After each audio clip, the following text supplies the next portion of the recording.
So far in this series I've talked about what it is I love in the Elder Scrolls games, specifically Morrowind, Oblivion and Skyrim. I've even talked about what I loved in Fallout 3 and Fallout New Vegas. But it's finally time to bring it all together and to ask, why is it that I keep playing these games? What draws me back over and over again to play for hundreds, if not thousands of hours? What is the Elder Scrolls formula?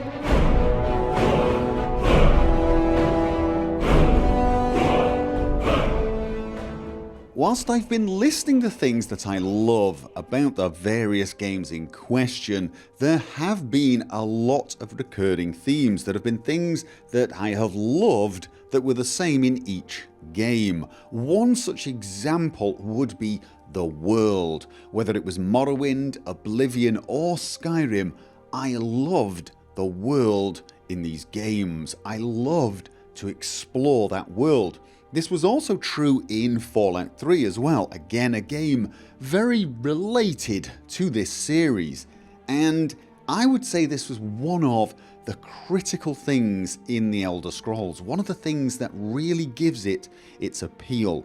A world that is amazing, a world that makes you want to explore every inch of it, something that gives you the feeling of discovery, the urge to just go over that next hill and find what is there. And for me, this is the first critical ingredient in what I'm calling the Elder Scrolls formula. The freedom to explore the world, but also a world that makes you want to explore it. A world that doesn't constrain you and lead you down a linear path to discover one location after another, but a world that presents you all of these possibilities, all of these places, and then lets you decide where you want to go.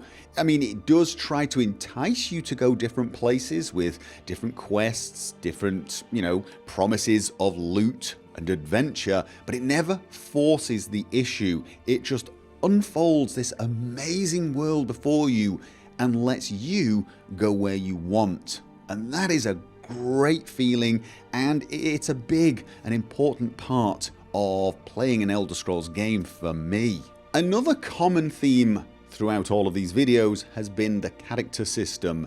The idea that I could create a character who had a different way of playing to any other character that I might create. This is something that's not unique to the Elder Scrolls by any means. It is, of course, an integral part of role-playing games in general. In Skyrim alone, I have played 8 or 9 different characters, all of whom were very, very different to each other. I've played the kind of Nordic warrior in heavy armor wielding a two-handed sword. I've played a swashbuckling thief type character. I've played a magic stroke fighter character who was, well, a bit of a holy warrior. I've played sorcerers. I've played illusionists, summoners. I've played assassins. I've played so many different characters, I'm probably going to miss a few. And this is something I love being able to do in all of the Elder Scrolls games. All of the Elder Scrolls games had factions as well, some more than others, but they all had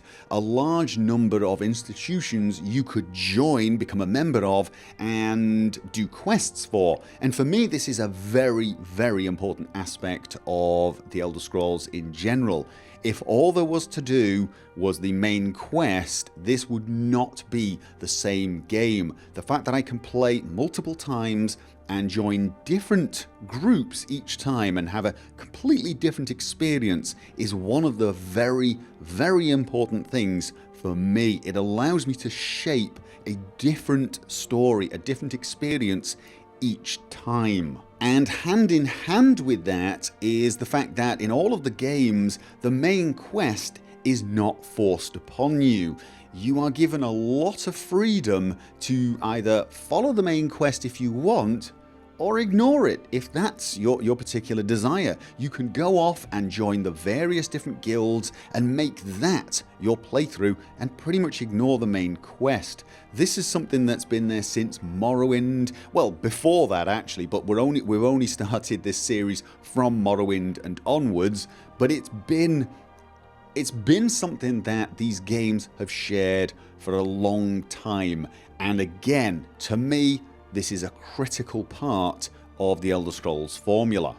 And every one of these games has had a sort of crafting system of some sort, whether it's to craft spells, potions, magic items, or indeed normal items, armor, swords, arrows, that sort of thing. You've been able to create gear that is a little different to the stuff that you find. And it's not like there isn't a lot of gear to start with. I mean, you will find a lot of loot in the Elder Scrolls, a lot of different equipment. There's always a feeling of progression, but the fact that you can put your own unique stamp on that by creating these different things is something I've really enjoyed throughout this series. The spell creation thing was one of the things I really did miss in Skyrim, because I liked doing that. Now, of course, that kind of feature does, well, it opens itself up to a little bit of abuse. You can become somewhat overpowered, but you know what? It's a single player game, and if that's what you want to do, if you want to become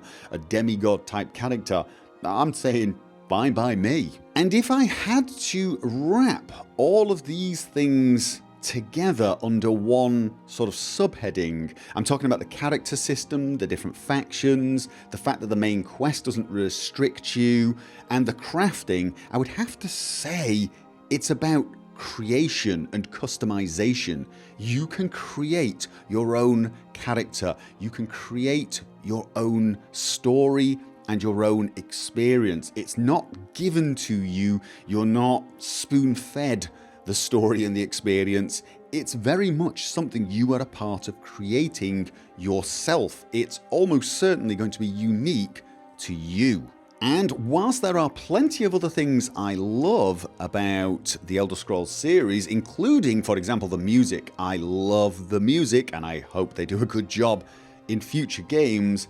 It is the above mentioned things that give, to me, the true Elder Scrolls experience. This mixture of exploration and creation. The fact that I can create my own character and my own story, and I have a world in which to explore and create that story. It's almost as if Bethesda have created the stage, the world, but they've allowed me to tell the story. I am the actor telling the, making the play. I am the one providing the theatre with the props that they have provided. Now, I do realise the quests are also part of the story, and that shapes it as well, but you get the idea.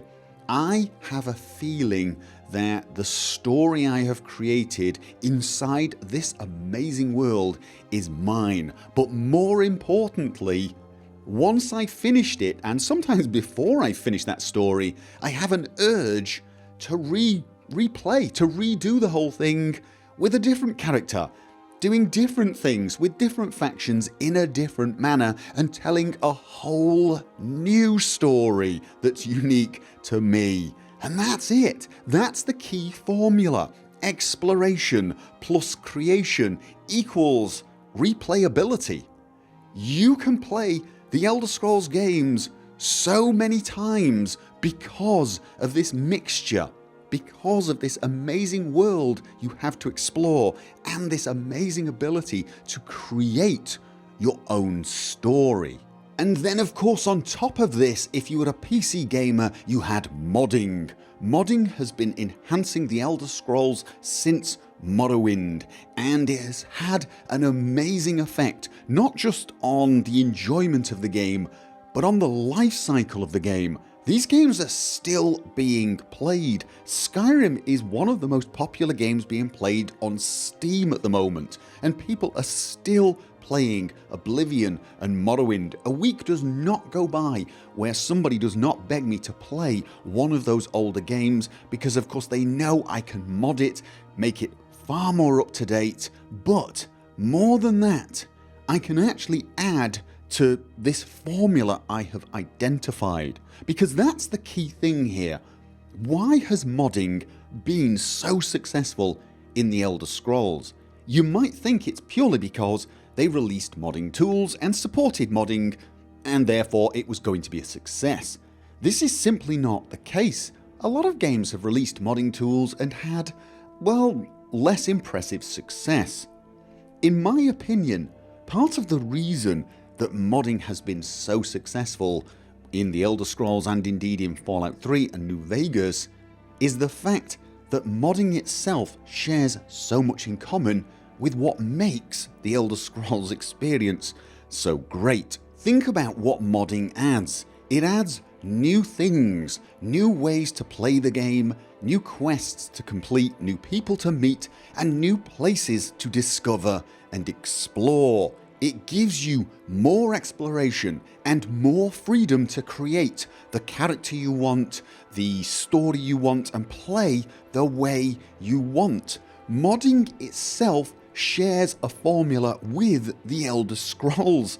They are the perfect match. Of all games I have ever played, The Elder Scrolls just seems, well, so in sync with what modding can offer. And so instead of merely adding to the formula, modding kind of amplifies it. It multiplies it. It's as though you've got exploration plus creation equals replayability, but you multiply it by basically itself. So you've got exploration plus creation multiplied by modding equals replayability squared. It really is replayability on steroids. There are still people playing these games because they really are constantly changing, and this means you can constantly replay them. Honestly, I can see myself still playing Skyrim when they release The Elder Scrolls 6 and possibly beyond.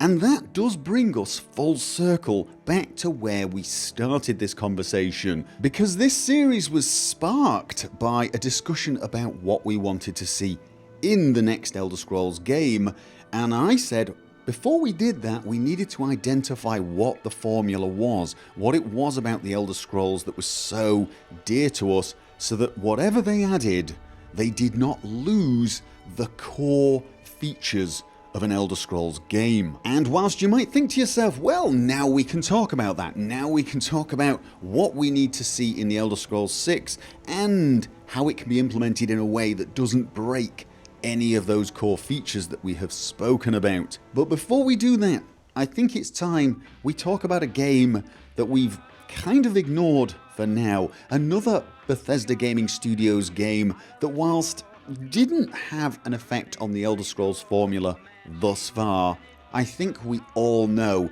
is going to influence it in some way. The developers will have learned some lessons, some good and some bad, from this game, and hopefully they will take that experience forward with them into the Elder Scrolls. Of course, we all know I'm talking about the black sheep of the family, and in the next video I'm going to be asking, what did I love and what did I not love about Fallout 4? A nuclear fission in her soul.